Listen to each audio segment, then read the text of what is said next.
Hi,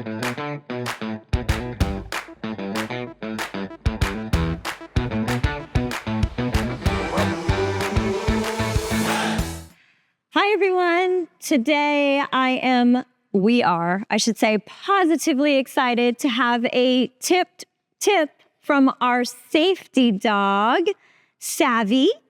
Are you ready for some safety with Savvy? Yes. Today's topic is egress. Talk to us about that. Well, egress is very important when it comes to bedrooms.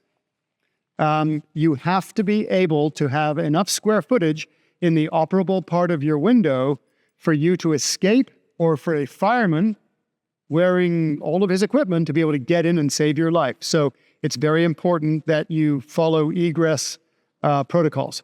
Exactly, because do you know what happens if we don't?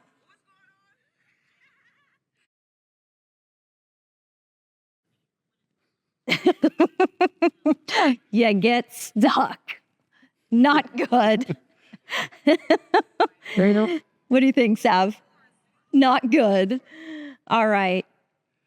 Well, so Savvy, Duncan, egress is absolutely a must in the bedroom. Yes. 100%. Yes. Well, thank you, Savvy. Thank you for your safety tip. And thank you, Duncan. She needs to wave goodbye to her fans. Of course she does. Bye. Bye.